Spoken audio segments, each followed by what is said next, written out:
Sa mudawa, mutaru-taruto. Hay! Mga bata kayo, alauna na ng hapon. Magsitulog na kayo.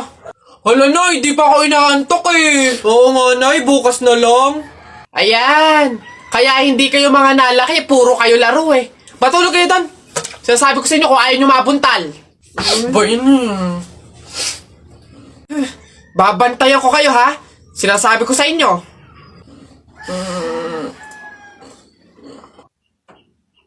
Dali, matulog.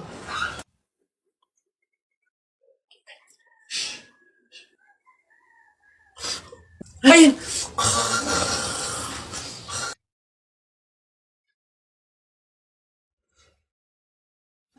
Sabi ni Ninoy Aquino, lahat tayo pantay-pantay. Taas mo yung kilikili mo, lahat tayo patay! T-shirt mo puti, sapatos mo puti. Ikaw na yung nandyan, pero di ka pinili! Hoy! Anong sinabi ko sa inyo? Uwe! Itong mga bata. Nak? Oh, Nay, bakit? Mamaya, ilabas mo yung mga sopas at dadalaw daw dito sa burol ng lolo mo si Ate Telay mo. Ha? Si Ate Telay ma, yung ang anak is si Jacob? Oo, bakit? Naku, Nay, crush na crush ko yung dati pa. Wait lang, mag-ayos lang ako. Hoy, teka. Ha? Di ba sinabi ko na sa'yo, may pamahiin. Bawal magsuklay, bawal maligo, bawal magsalamin kapag may burol. Ha? Nay, ano ba yung pamahiin na yun? Hindi pwede. Nakakaya naman pag nakita ni Jacob na ganito itsura ko. Ikaw tumigil-tigil dyan sa kakirahan mo. Sumunod ka. Ayos mo. Uy, Mare, naku, condolence. Uy, Mare, buti, nakadalaw ka dito. Ito nga pala anak ko si Jacob. Hello po, tita. May condolences po. Ay, nako, sige. Pasok kayo. Kumain kayo dun. May sopas dun. Ang hirap naman pag walang salamin. Ano itsura na ito?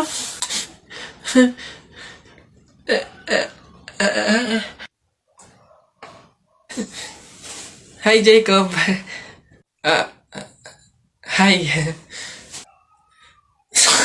Lintik na pamahiin na yan. Buti naman anak, makakalipat na tayo ng bahay. Ay, so nga Nay, buti na lang makakalipat na tayo sa mas maayos na bahay. Pero Nay, may tanong ako, bakit ang daming kasabi na pamahiin daw kapag daw lilipat ng bahay at paalis na, wag na daw lilingon dun sa bahay na yun kasi may mangyayari daw masama? Bakit kaya? Nak, bakit mo ba natanong? Nay, gusto ko sanang lumingon para masulyapan yung bahay natin. Syempre, tagal na din naman natin tumira dyan, kaya napamahal na rin tayo. Bago man lang tayo umalis sana, Nay, masulyapan ulit kahit saglit. Ay, hindi anak. Sige lang, lumingon ka lang. Hindi naman tayo naniniwala sa mga pamahiin na yan, di ba? Walang mangyayaring masama, panigurado, promise. Sige, Nay. Ay! Hoy, kayong dalawa. Huh? Ay, ano? Ganon-ganon na lang yun? Aalis na kayo agad, ha?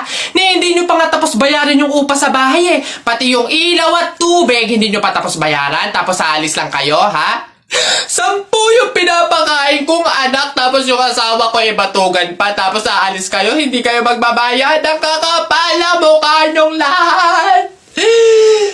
Hindi ako papayag. Balik! Uwi! Init! Pabili! Ay, ano yung tutoy? Pabili nga akong soft drinks pa, plastic na rin. Salamat. Init! Teka lang.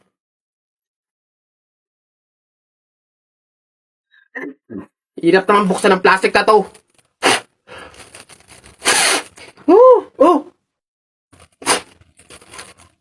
Dahil lang, hirap kasi buksan ng plastic.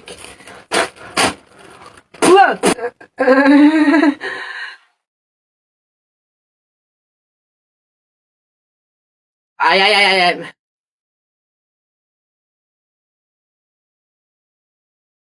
Hirap talagang buksan.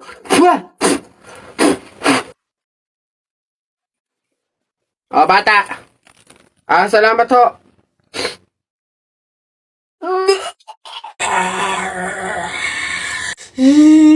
Nay, naririnig niyo ba yun? Oo, anak, aswang yun, panigurado. Oo nga, Nay, anong gagawin natin? Alam ko na yung pamahiin ng lola mo. Sabi niya kasi pag daw may aswang, maglagay daw ng bigas sa gilid ng bahay para daw umalis na yung aswang. Ito, lagay mo sa gilid ng bahay, anak. Sige, Nay. O, yan na. Umalis ka na. Aswang ka. Ay, yan. Sa wakas, may pangsaing na rin ako. Mga oto-oto, papahin, pamor! Tipid-tipid ng mga to. 1 kilong bigas lang. Ano man lang 1 kabang bigas. Saan ba sunod? Ay, ayun, ayun. Hala, Nay! Ay, kalabaw. Oh, bakit?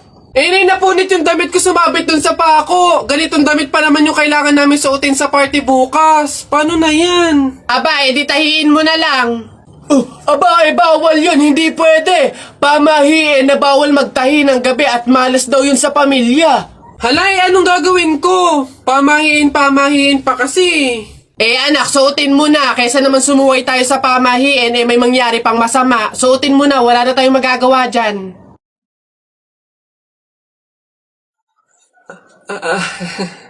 Di ba? Oh, ay! Bagong style, unique, trending, fashion. Alam niyo naman ako, lagi nasa uso.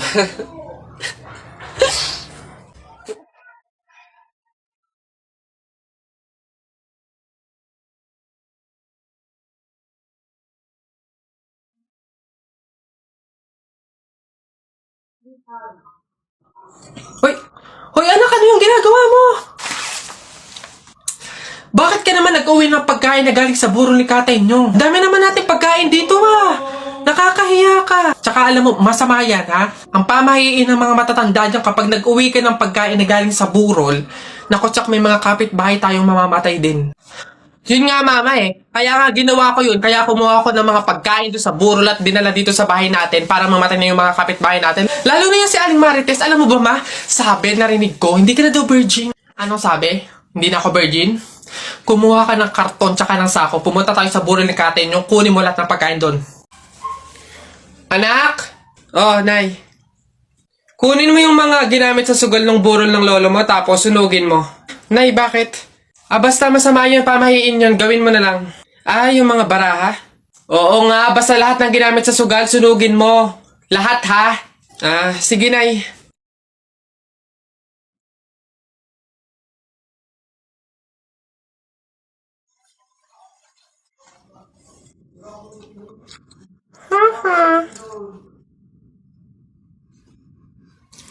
Nasaan yung mga pera dito?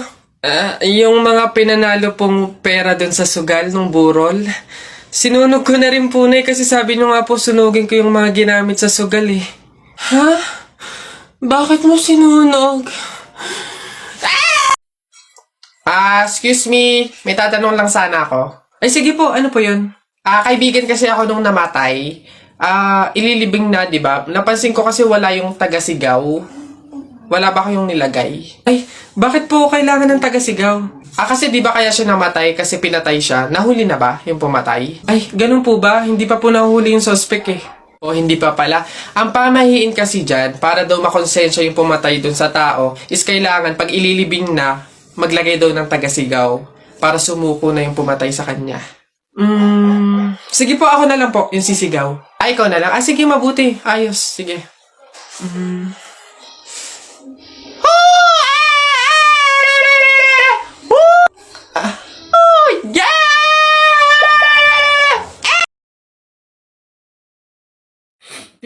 Teacher, may tanong po ako sa'yo kung talagang matalino ka sa math. Ay nako, Tutoy, bata ka pa mapapahiya ka na. Kaya nga math teacher mahusay sa math. Ano ba yung tanong mo? Halimbawa, teacher, meron akong 30 pesos.